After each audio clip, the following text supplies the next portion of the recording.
Compressed biogas (CBG) के संदर्भ में निम्नलिखित कथनों पर विचार कीजिए। 1. संपीडित बायोगैस संरचना और ऊर्जा क्षमता में व्यावसायिक रूप से उपलब्ध प्राकृतिक गैस के समान है। 2. इसमें आने वाले वर्षों में ऑटोमोटिव, औद्योगिक और वाणिज्यिक उपयोगों में सीएनजी को बदलने की क्षमता है। ऊपर दिए गए कथनों में से कौन सा से सही है? ए. केवल एक, बी. केवल दो, सी. एक और दो दोनों, डी. उपरोक्त में से कोई नहीं।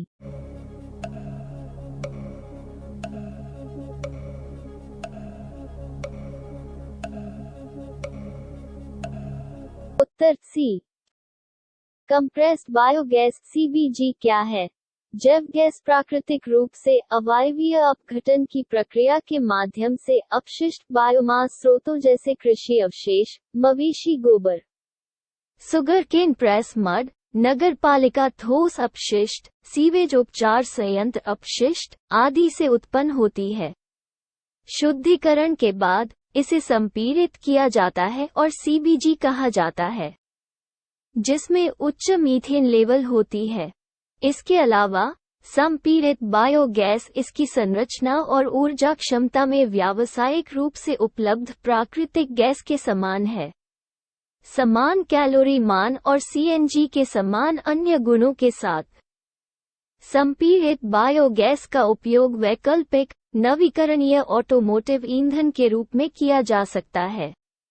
देश में बायोमास की प्रचुरता को देखते हुए कंप्रेस्ड बायोगैस में आने वाले वर्षों में ऑटोमोटिव, औद्योगिक और वाणिज्यिक उपयोगों में सीएनजी को बदलने की क्षमता है। वाणिज्यिक पैमाने पर कृषि अवशेष, गोबर और नगरपालिका ठोस अपशिष्ट को सीबीजी में परिवर्तित करने से निम्नलिखित लाभ हैं। जिम्मेदार अपशिष्ट प्रबंधन, कार्बन उत्सर्जन और प्रदूषण में कमी लाना, किसानों के लिए अतिरिक्त आय का स्रोत, उद्यमिता, ग्रामीण अर्थव्यवस्था और रोजगार को बढ़ावा, जलवायु परिवर्तन लक्ष्यों को प्राप्त करने में राष्ट्रीय प्रतिबद्धताओं का समर्थन, प्राकृतिक गैस और कच्चे तेल के आयात में कमी, कच्चे तेल, गैस की कीमतों में उतार चढ़ाव के खिलाफ बफर। नीलकुरिंजी के संदर्भ में निम्नलिखित कथनों पर विचार कीजिए। 1. यह हर 12 साल में एक बार खिलता है और यह एक झाड़ीदार पेड़ की प्रजाति है। 2. भारत में यह केवल पश्चिमी घाट क्षेत्र में 1300 से 2400 मीटर की ऊंचाई पर पाया जाता है। 3.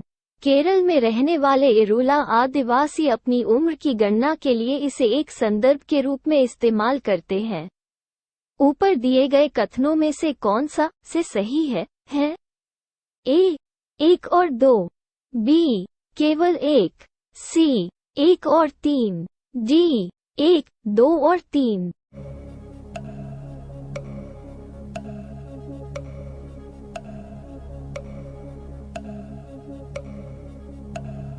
उत्तर बी। नीलकुरिंजी या स्ट्रोबिलेथिस कुंथियाना 40 या उससे अधिक किस्मों में खिलता है। उनमें से अधिकांश बैंगनी नीले रंग के होते हैं। नीलकुरिंजी फूल का खिलना एक स्मारकीय घटना है जो हर 12 साल में एक बार दिखाई देता है। नीला का शाब्दिक अर्थ नीला है तथा कुरिंजी इसे क्षेत्र के आदिवासियों द्वारा दिया गया नाम है। यह 1300 से 2400 मीटर की ऊंचाई पर उगता है। नीलगिरी हिल्स, जिसका शाब्दिक अर्थ है नीले पहाड़, का नाम नीलोकुरिंजी के बैंगनी नीले फूलों से पड़ा है। यह एक उष्णकटिबंधीय झाड़ी प्रजाति का पेड़ है जो आमतौर पर कर्नाटक, केरल और तमिलनाडु में पश्चिमी घाट के शोला जंगलों में पाई जाती है। इस फूल का कोई गंध या कोई औषधीय महत्व नहीं है। तमिलनाडु में रहने वाले पलियान आदिवासी इसे अपनी उम्र की गणना के लिए एक संदर्भ के रूप में इस्तेमाल करते हैं। ऐसी मान्यता है कि तमिल भगवान मुरुगन को समर्पित तमिलनाडु के कोडाईकनाल में स्थित कुरिंजी अंदावर मंदिर भी इन पौधों को संरक्षित करता है। पश्चिमी घाटों के अलावा यह पूर्वी घाटों में शेव्रोए तथा कर्नाटक के बेल्लारी जिले के संदूरू पहाड़ियों में भी देखा जाता है। मुन्नार एराविकुलम नेशनल पार्क में नीलगिरी रेंज इस दुर्लभ प्रजाति के खिलने के मैदान के रूप में कार्य करती है। केरल का कुरिंजिमला अभयारण्य इडुक्की जिले में स्थित कुरिंजी फूल की रक्षा करता है। विश्व में लगभग 250 विभिन्न कुरिंजी प्रजातियां हैं, जिसमें भारत 46 विभिन्न कुरिंजी प्रजातियों का घर है। IUCN स्थिति संकटापन हाल ही में संपन्न conference on interaction and confidence building measures in Asia CICA के संबंध में निम्नलिखित कथनों पर विचार करें। 1. यह शिखर सम्मेलन का 6वां वार्षिक संस्करण था, जिसे अस्ताना में आयोजित किया गया था। 2. भारत CICA का सदस्य है लेकिन इसके संस्थापक सदस्यों में नहीं है। ऊपर दिए गए कथनों में से कौन सा से सही है? A. केवल 1, B. केवल 2, C. 1 और 2 दोनों, D. उपरोक्त में से कोई नहीं।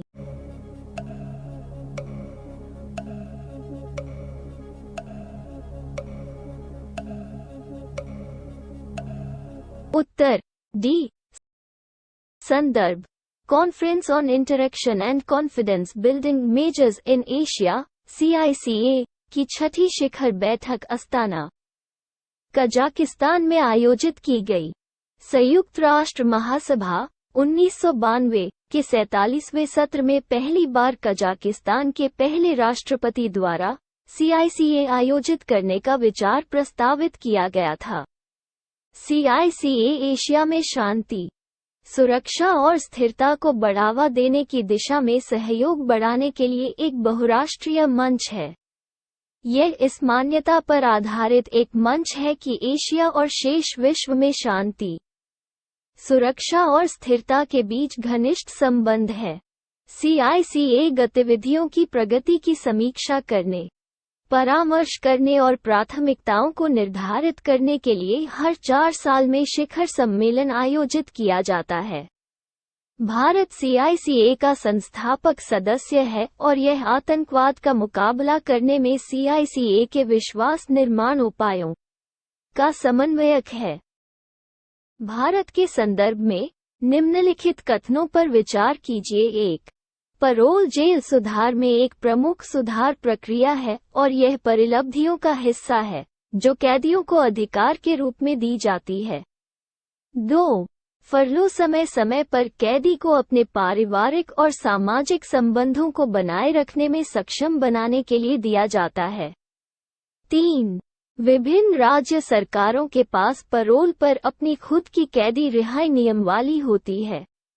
ऊपर दिए गए कथनों में से कौन सा से सही है? A. 1 और 2, B. केवल 3, C. 2 और 3, D. 1, 2 और 3।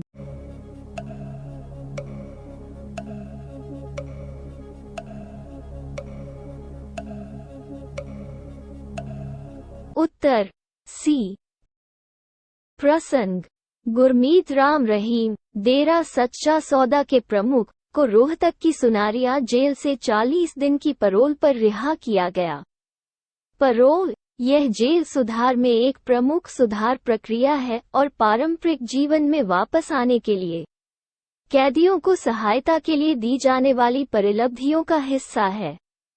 यह कैदी का अधिकार नहीं है तथा एक कैदी द्वारा सभी नियमों का पालन करने पर भी इससे वंचित किया जा सकता है। यह मूल रूप से बंदियों को प्रदान किए गए सामाजिक पुनर्वास का एक उपकरण है। अधिकतम अवधि 1 महीने के लिए है, लेकिन इसे विशेष परिस्थितियों में बढ़ाया जा सकता है।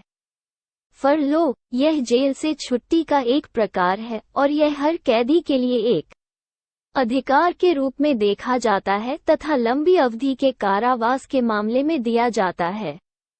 अवधि 1 वर्ष में 14 दिनों के लिए है, लेकिन जेल अधीक्षक को एक आवेदन जमा करने के बाद कुछ कारणों का हवाला देते हुए बढ़ाया जा सकता है। यह एक तरह का रिवॉर्ड है। लेकिन कभी कभी कुछ श्रेणियों के कैदियों के लिए इसकी अनुमति नहीं होती है, जिनमें बलात्कार के दोषी, डकैती या NDPS, narcotic drug and psychotropic substance आदि मामले शामिल हैं। सामान्य परोल और फरलो के लिए प्रत्येक राज्य के अपने नियम हैं, लेकिन इनके निर्णय को अदालत के समक्ष चुनौती दी जा सकती है। परोल और फरलो के पीछे मूल विचार यह है कि कैदियों के सामाजिक और पारिवारिक संबंधों को बनाए रखने की अनुमति प्रदान करना। कैदी के व्यवहार में सुधार तथा कैदी का सुधार दोनों आवश्यक विशेषताएं हैं। यह ताजी हवा में सांस लेने के उनके अधिकार को सुनिश्चित करता है और उनके मानसिक संतुलन बनाए रखने और यह सुनिश्चित करना कि दोषियों की मानसिक शांति बनी रहे। इस प्रकार मानवतावादी दृष्टिकोण दोनों के पीछे एक मुख्य विचार है। डिजिटल बैंकिंग यूनिट्स (DBU) के संदर्भ में निम्नलिखित कथनों पर विचार करें। एक डिजिटल बैंकिंग इकाई डिजिटल बैंकिंग उत्पादों और सेवाओं को वितरित करने के लिए एक विशेष तथा निश्चित बिंदु व्यापार केंद्र है। 2. वाणिज्यिक बैंकों को RBI से अनुमति लेने के बाद DBUs खोलने की अनुमति है। ऊपर दिए गए कथनों में से कौन सा से सही है? A. केवल एक, B. केवल दो, C. एक और दो दोनों, D. उपरोक्त में से कोई नहीं।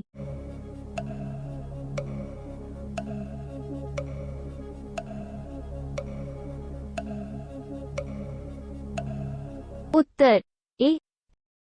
प्रसंग: प्रधानमंत्री ने वर्ष 2022 से 23 के केंद्रीय बजट में की गई घोषणा को आगे बढ़ाते हुए 75 डिजिटल बैंकिंग इकाइयां राष्ट्र को समर्पित किया। डिजिटल बैंकिंग इकाई एक विशिष्ट तथा निश्चित बिंदु व्यवसाय इकाई या हब है, जिसमें डिजिटल बैंकिंग उत्पादों और सेवाओं को वितरित करने के साथ साथ मौजूदा वित्तीय उत्पादों और सेवाओं को किसी भी समय स्वयं सेवा मोड में डिजिटल रूप से सेवा देने के लिए एक निश्चित न्यूनतम डिजिटल आधारभूत संरचना है।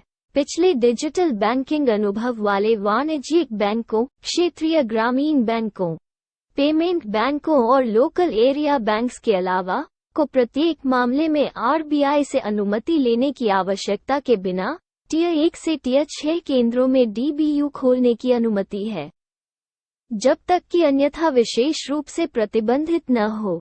प्रत्येक DBU को कुछ न्यूनतम डिजिटल बैंकिंग उत्पादों और सेवाएं प्रदान करनी पड़ेगी।